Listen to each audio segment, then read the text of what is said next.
But some people who have gatherings engage in prolonged eye contact with people, called gazing. Some people love it. Other people think it's weird.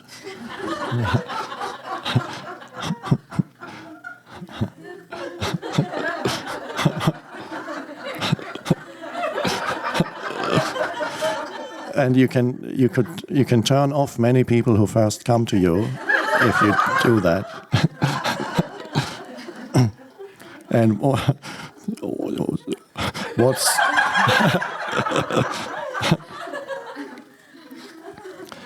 so what is the significance then of gazing, and is it necessary, or what does it do?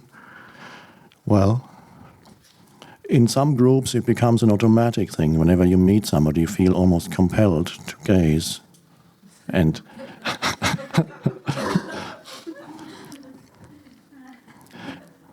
if the perception of the other person happens in the field of stillness, in other words, while you're gazing, there's no thought arising. That is quite a beautiful, actually a transmission of presence, but not, no, you don't feel it. I am giving you presence, and yet, first of all, it is a transmission, but it awakens presence in the other, because you look through the mental, emotional screen in the other person. You're not even interested. Even if you could read their minds while you look, some people can, you wouldn't, because it's not that interesting. It's it's like listening to gossip. You might put your ear to the door, there are people next door gossiping. And then after a while, at first you realize it's not really that interesting. And so the human mind isn't really that interesting, so you look through that. And there's a deeper connection that is a deep knowing of the other person, and you might not even know their name or their history. And you know the other person more deeply. Nothing that you would know about this form could add to the depth of knowing, and that knowing is beyond the mind. And that knowing is not separate from the state of connectedness that is love in the highest sense, not the egoic love.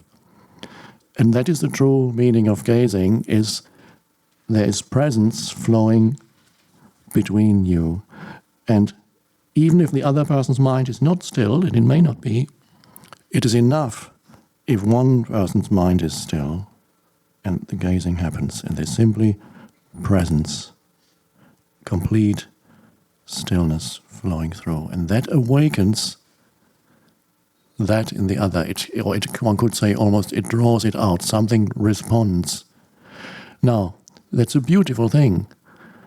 When it happens, and it happens spontaneously, not necessarily as something that you always feel you need to do it. It happens when the moment is right. And gazing can be not necessarily so prolonged even that it becomes noticeable. I pointed out last night, you can gaze at the shopkeeper or the supermarket cashier while you hand over your money. And all that it means is there's stillness. There's complete presence in this moment, and there's a field of stillness in which the perception happens, but in which also that connection happens, a deep inner connection. And it's unlikely that the shopkeeper or the supermarket cashier will be aware of that on a conscious level.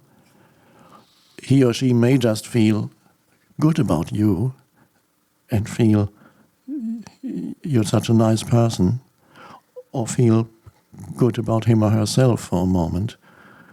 Or there may be so much mental noise that even that they can't feel, and that's fine too. And yet there's always something that happens within through bringing thoughtless awareness into your perceptions. That's teaching.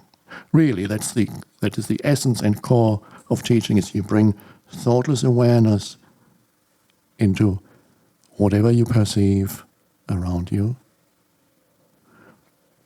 That is the deeper meaning of, there's a Course in Miracles lesson which says, my holiness envelops the world.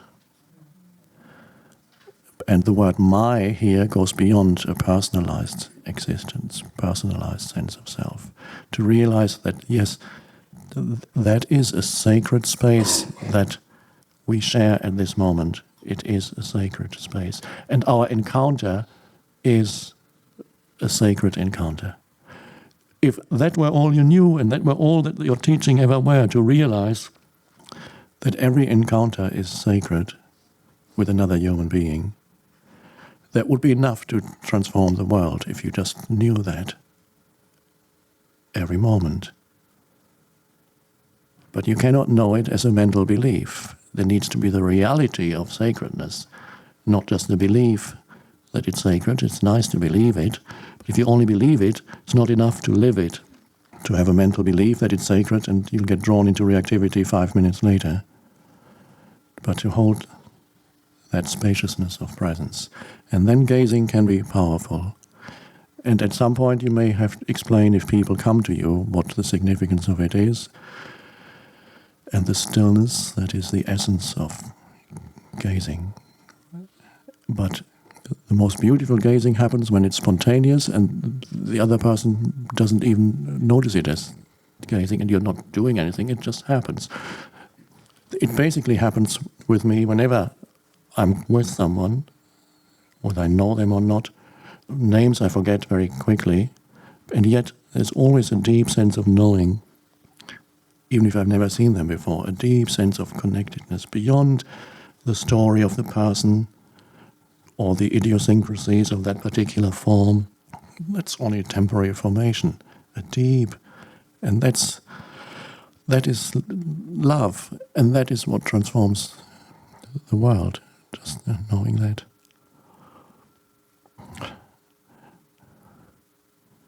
So be careful with in groups so that it doesn't become automatic. People get turned off by it. You do it, at first it may happen just a few moments. And then at some point you may explain what it means. Many people find eye contact threatening, and they believe that you're thinking something about them while you're looking, or they're afraid they could read their minds.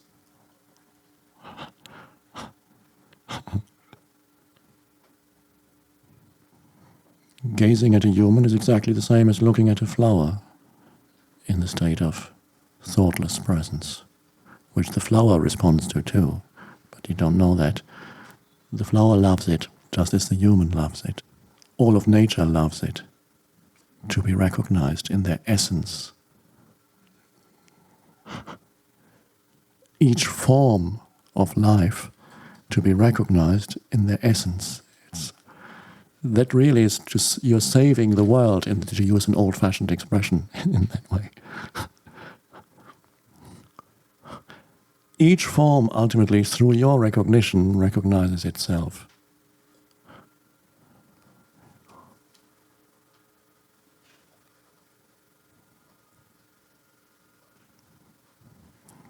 Two people gazing at each other and both of them engaged in mind activity doesn't do very much.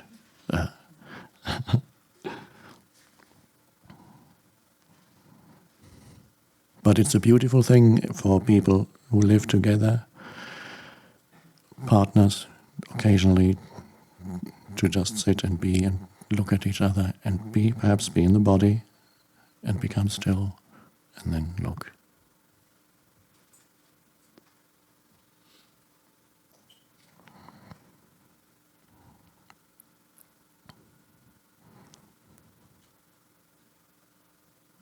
That's also the state of listening. The state of gazing is the same state as the state of open, completely non-judgmental listening. We may talk about that in the afternoon, when you're with one person, to be in that state of, again, the sense perception. When you look, it's visual. When you listen to what the other person is saying, auditory sense perception, the sense perception is happening in and through a field of stillness. That's teaching. What do you need to know in that? It's happening in and through stillness. You look through the stillness. You listen through the stillness. It is being received by the stillness. It is known, but not conceptually. You know, but from the point of view of the mind, you don't know anything anymore. You bring the greater intelligence to your perceptions.